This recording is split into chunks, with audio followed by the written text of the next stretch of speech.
Silmara e começa mais um episódio do Silcast, onde toda a história ganha voz. Mas antes de falar do nosso convidado especial, eu vou deixar um recadinho para vocês da clínica Odontic Special. Eu tenho um recado para você. Seu sorriso abre portas, transmite confiança e deixa a sua marca. Na Odonto Special Araraquara, você encontra todos os tratamentos odontológicos com tecnologia de ponta e profissionais especializados. Então, ligue agora no telefone DDD 16 2221 0928 e descubra o poder de sorrir com segurança. E agora sim, a gente vai falar agora com a doutora Camila. Seja bem-vinda, doutora Camila. Obrigada, Silmara. Tudo bem, doutora? Tudo bem, você? Tudo bom, muito obrigada por ter aceito o nosso convite. E vamos começar primeiro falando um pouquinho, qual que é a sua formação? Conta um pouquinho da sua formação. Bom, eu sou cirurgiã dentista pela Unesp aqui de Araraquara, pela FOAR.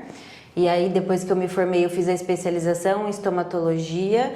E depois acabei engrenando ali na vida acadêmica, fiz o mestrado, doutorado também em estomatologia, agora eu tô fazendo pós-doutorado. Olha, que legal! E nesse meio tempo também, depois que eu terminei o doutorado, antes de fazer o pós-doutorado, eu também fiz especialização em radiologia. Nossa, que legal, doutora! E hoje a gente vai falar um assunto sobre câncer de boca, né? O que é o câncer de boca? Bom, o câncer de boca é um tumor maligno, né, que afeta a boca. Qualquer região da boca pode estar suscetível ao aparecimento do câncer bucal, mas a borda lateral da língua e o assoalho bucal, que é embaixo da língua, são os locais de maior acometimento. Então, quando a gente tem alguma lesão nessas regiões, a gente tem que acender uma luzinha vermelha. Entendi. E por que existe a campanha Maio Vermelho, né? Tem uma campanha... Então, o Maio Vermelho é uma campanha de conscientização, né, que visa mostrar para a população o que é o câncer de boca, a importância do diagnóstico precoce, falar sobre um pouco dos fatores de risco, né, e conscientizar a população dessa lesão que muitas vezes as pessoas não têm conhecimento. E quais são os principais fatores de risco? Bom, então as pessoas que bebem muito, né, que fumam, e quando esses dois hábitos estão associados, isso aumenta muito mais o risco de desenvolver o câncer de boca, né? E além disso, alguns subtipos do vírus HPV podem estar relacionados.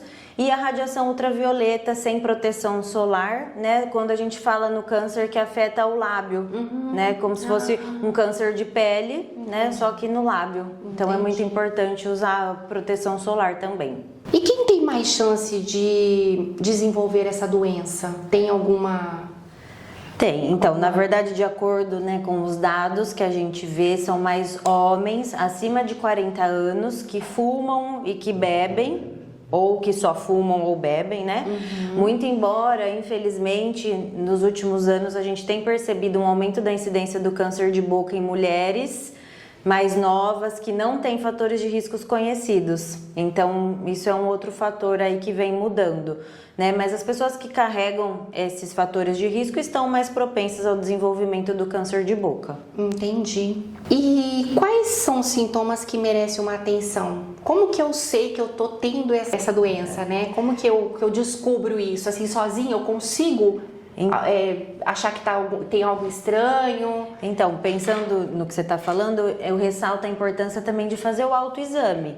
Porque muitas vezes o câncer de boca ou as lesões que precedem o câncer de boca, que a gente chama de lesões potencialmente malignas, que ainda não são câncer, mas podem se tornar câncer, elas não têm sintoma, né? Às vezes elas ficam numa região mais escondida. Então é importante que, se você, assim, o melhor do cenário seria você frequentar a consulta regular com o cirurgião dentista, com o estomatologista, para ver se, porque muitas vezes a gente acaba achando sem querer uma lesão. Às vezes a pessoa foi por outro motivo, né? A gente já teve um caso de uma paciente jovem que não tinha fatores de risco, foi por conta de dor na TM. Olha só! E no exame clínico a gente observou uma lesão já bem extensa na borda lateral de língua, que infelizmente já era um carcinoma, que é o subtipo de câncer de boca mais comum, e ela não foi por conta disso, porque não doía.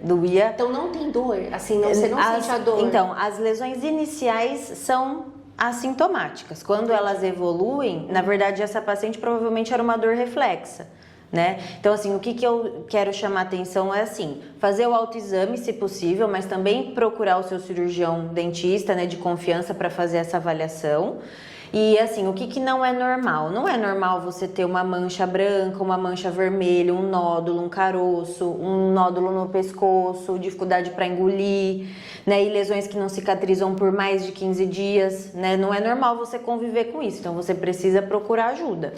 E o certo, assim, doutora, também, em quanto tempo a pessoa precisa estar indo ao dentista? Porque é como médico também, a gente precisa estar sempre ali. E o dentista, de quanto em quanto tempo a doutora acha que tem que estar, assim, frequentando, assim? Dependendo da saúde bucal, pelo menos a cada 6 meses. Entendi. Dependendo do perfil do paciente, 1 ano, né? Então, assim, Entendi. cada um vai ter um perfil que demanda mais esse olhar atento aí, né? Mas, assim, se você faz tempo que não vai, precisa visitar o cirurgião dentista, né? Tomar cuidado e sempre dar atenção para os sinais do corpo e saber que nada que tá ali há mais de 15 dias é normal. Então, precisa investigar. Entendi. Uma afta pode ser confundida com câncer de boca? Infelizmente, pode. Mas assim, tudo depende, né, da experiência, né, do cirurgião dentista frente a essas lesões, ao câncer de boca, porque assim, a afta normalmente ela vai cicatrizar em até 15 dias. Ela dói, ela é bem dolorida. Quem tem afta recorrente sabe, é uma coisa chata. Às vezes é uma afta bem pequenininha e a pessoa não consegue se alimentar, né, aquela dor horrível. E que às vezes no câncer de boca não tem no início essa dor, por isso que acaba passando desapercebido. E a úlcera, né, que é o câncer de boca, uma das formas clínicas, ela é mais endurecida, né, ela não cicatriza, não dói como a afta, que é mais rasa, é diferente, mas assim, a experiência traz esse conhecimento. Então, assim, se você tem dúvida, não hesite, né? Não, procura um profissional, né, doutora? Isso, com certeza. Entendi.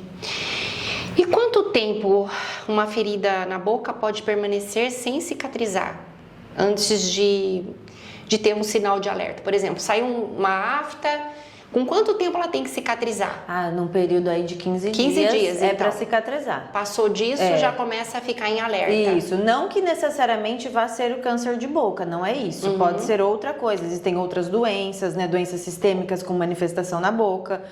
Várias uma coisas. Baixa resistência também, né, doutora? Exatamente. Então, assim, não significa que o que não cicatriza é câncer de boca, não é isso. O que a gente chama atenção não é normal, então você precisa procurar avaliação com um profissional especializado para poder te orientar, te dar um diagnóstico, né? Entendi. Mas não significa que tudo que não cicatriza é câncer de boca. E para prevenir, doutora, o que eu preciso fazer? Para quem está em casa, que não tem noção, o que precisa ser feito para prevenir? Bom, são coisas que a gente sabe que precisa fazer para prevenir um monte de coisa. E não faz, muitas vezes. Então, desde a alimentação saudável e até evitar os fatores de risco que te deixam suscetíveis. Então, o consumo excessivo de álcool, tabaco, a exposição solar sem proteção, né? Entendi. Então, tudo isso acaba te deixando mais propício. Então, evitar esses fatores de risco evitaria aí uma chance de desenvolver o câncer de boca. Entendi. Qual a importância das consultas regularmente? O diagnóstico precoce faz a diferença no tratamento? Com certeza. Pensando no câncer de boca, a melhor opção seria o diagnóstico precoce, por isso que essas campanhas, né, de prevenção de câncer, o Maio Vermelho, chamam atenção, porque quanto antes a gente diagnostica, menos agressivo vai ser o tratamento, né? São lesões mais iniciais, menos morbidade eu vou causar para esse paciente, né? Porque dependendo da extensão da lesão, o tratamento precisa ser um pouco mais amplo, né? E isso acaba debilitando um pouco os pacientes. Então, quanto antes descobrir, é o melhor cenário. Entendi. Eu vou fazer uma pergunta, curiosidade minha, tá? Agora é curiosidade minha.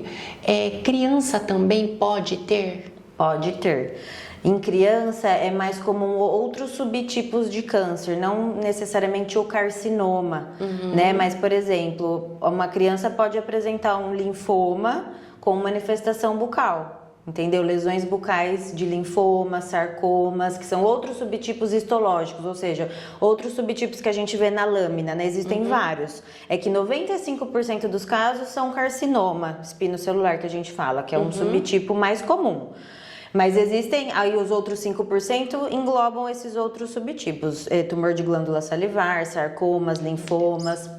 E às vezes, por mais raros que sejam, podem ter o primeiro sinal na cavidade bucal.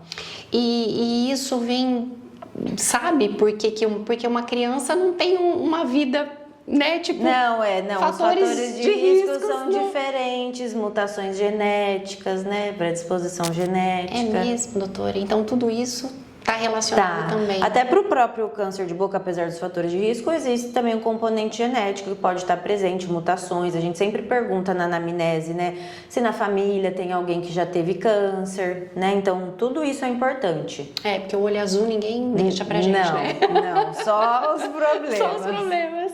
Ai, doutora, muito obrigada. Adorei esse bate-papo. A gente vai voltar mais vezes. Quero a doutora aqui pra gente falar de outros assuntos. Com certeza, tá será um prazer. Viu? Eu que agradeço. E você tá gostando do Silcast? Deixe no comentário, compartilhe essas informações e fique ligado no próximo episódio.